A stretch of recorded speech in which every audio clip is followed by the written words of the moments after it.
Live, local. This is Fox 12 Now. Hello, everyone. This is Fox 12 Now. I'm Greg Dibbler. Thank you for joining us. As always, we appreciate you being here. We are live streaming on the Fox 12 Oregon YouTube channel, of course, at KPTV.com and on the Fox 12 Oregon apps. So you can always watch our programming afterward on any one of those as well. Right now, though, we are talking about the I-5 bridge replacement, something that is certainly a huge topic here in the region and nationally, and something that's been discussed for decades. And now we are finally getting to see some visualizations of what this could look like and what some of those interchanges even leading up to it could look like. We're going to talk all about that and more right now with our guest. We have Frank Green, who is the Assistant Program Administrator for this. And Frank, thanks for joining us here. And I will say, just for everybody watching, we're going to talk about how the public can give their feedback as well during this about these visualizations. But to give everyone an overview, because there has been a lot of movement, it seems like, as of late, or at least a lot of talk. Can you tell us where we're at with the bridge replacement program, just in total for right now?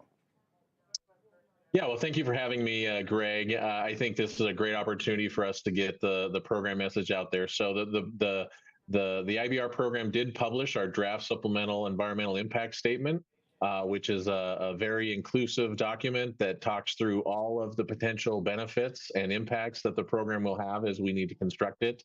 We published that on September 20th. It's been years in the making, working with partners to get to the alternative that we would study. And it will be currently in a 60-day public comment period that will extend to November 18th. So now is the time for the public to review that information and really get the information, or get their comments and their voices be heard by the program. And for a general overview of that, what kind of information is in there? You mentioned, environmental statements. Just to give somebody a concept of that, what are some of the specific things that are in there? Yeah, that's a good question. So it really looks to identify, kind of any physical impacts or benefits, such as, are there going to be potential impacts or displacements to property? It talks about what the projected and forecasted use would be. It does identify any potential impacts to the environment, because we do have to build it. So construction is going to take a few years. And so it really is a very inclusive document of what construction of a program and development of a program like this would mean to this region. And then beyond that, how does the after the program's done, completed, how does it help benefit this region as far as improving movement of cars, adding a multimodal aspect with improved active transportation for bike and pedestrians, as well as an added transit system across the river that currently doesn't exist. And so it really kind of talks about before the construction and during construction, and then the long-term benefits that the program can have. So that's a really, huge overlook on everything that's going to impact this. Just one quick question on that. Is there an estimated time, you mentioned on the construction side, because there are so many aspects that go into that, an estimated time of once building started, how long do you think it would take to construct this bridge and complete the project? Yeah, that's a good question. So right now, our current schedule, we're trying to start construction in the river for the bridge in late 2027. That means we'd be selecting the contractor probably in late 26. And current estimates for the entire program that we're talking about, the 5 miles of investments, could take up to 10 to 15 years to complete them all. Different aspects would be completed sooner than that, such as the bridge. Would probably take about 6 or so years, and transit we'd be trying to get operable within, a short time after that. But in overall, it's about 10 to 15 years for the entire construction phase for the program. And are we on target for that right now, for those goals of 2027? Yes, well, and so other construction activities may start, as late as 2025. Some of not necessarily. I was talking about the bridge itself specifically, but yes, this current publishing of the draft supplemental right now with the 60-day comment period will lead to us trying to complete our environmental work late next year, and that's really the kind of the federal approval to move into construction. And so right now, we're aggressively trying to meet that schedule, but that's, I think, the best for the region to try to get these series of investments started. Something else, this is the public comment period where people are going to be able to give their feedback on this. And as part of that, you released some visualizations, which I think are pretty beneficial to give everybody a bit more of a look at what this could look like. There's several of them on here, and I've got some of them here. But as we're taking a look at this one in particular, can you point out, what we're looking at and what some of the big things are that people should consider when viewing this? Yeah, so these are great visualizations that are an opportunity for the public to be able to, kind of visualize, what the program could be as you're looking through these, these images. If you see something in purple, that's where we might like take stormwater, because currently none of the stormwater is being treated. It just empties right into the river. If you see something that's in the orange, that's where a new transit station could be. So like you can see on this current one, there's a transit station near the waterfront. And really, it just kind of shows what the program could look like after, construction is completed. So you can see gray kind of signifies where you're on a bridge. The black kind of area shows where you're maybe touching down to grade more and you're on like just, more pavement or asphalt. So it kind of helps people visualize the three dimensions of what this program would look like. Because before this, we've kind of given out two-dimensional maps, and this really helps people get an understanding of the program. Yeah, I think you just explaining that right there helps out a ton. I mean, and this is such a massive project. It's a lot to just conceptualize, and this is pretty beneficial. So taking a look here, I believe that's coming from Portland towards. Yeah, right now we're on the south end of the program going north, and one of the benefits of doing these is we have several different videos that show all the different kind of design options we're studying. But so this is starting in the kind of the south end of the program near Victory, and now you're coming up on Marine Drive. Marine Drive is a pretty important freight interchange within Oregon. You have us going over what we call the North Croton Harbor as you get onto Hayden Island.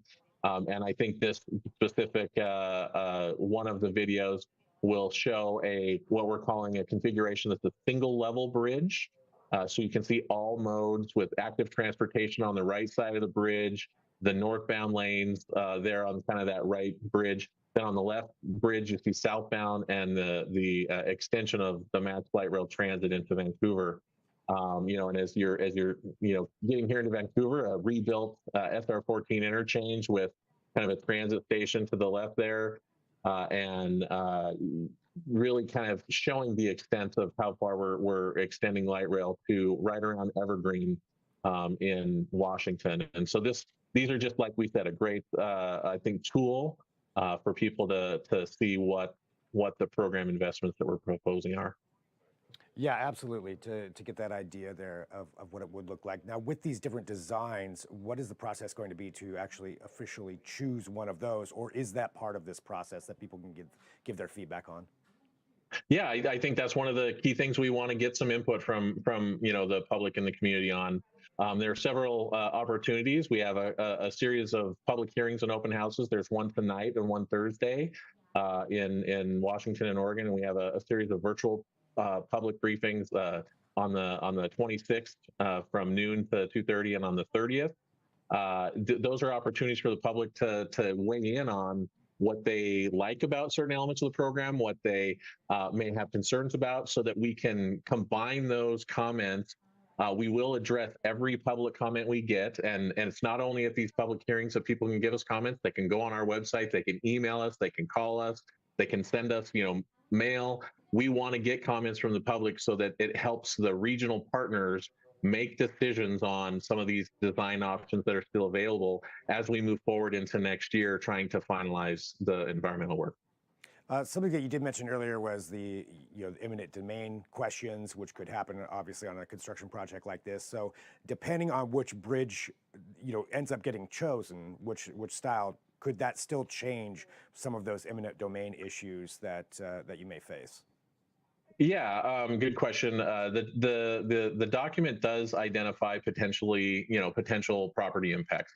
One of the things we want to make sure people understand is that as the program moves forward, we're going to do everything we can to avoid or minimize, any of the property or whether it's residential or business impacts.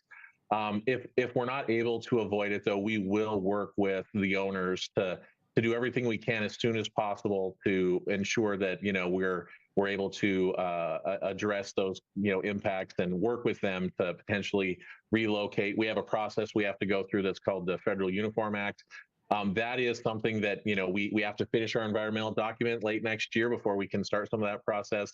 But absolutely, our goal is to avoid and minimize if possible, and if not, then we will follow the process to work with those potentially impacted users or owners.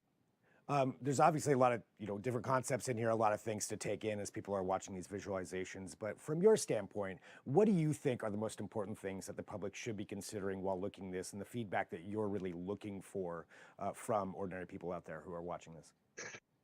Yeah, I mean, I think that's a good question. I think the kinds of impact that we just were talking about, as far as potential residential or property impacts, is an important thing for us to understand. But really, the differences between these videos show some of those important decisions that I think the regional partners will be looking to hear what the public input is.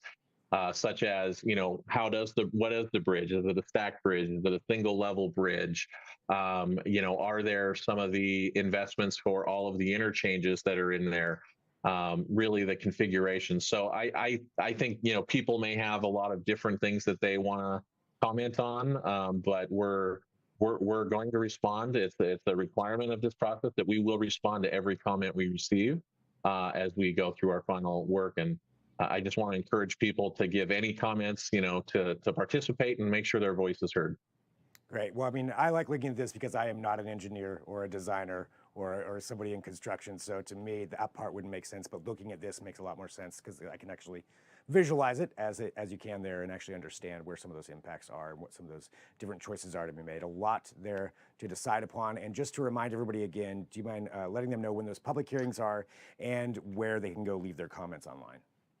Yeah, absolutely. So tonight we do have a open house and public hearing, so it's an opportunity to even ask questions of the staff. It's at Clark College in Vancouver from 5:30 to 8:30. We have another similar event like that on Thursday, so the 17th from 5:30 to 8:30 at Expo, the Portland Expo Center.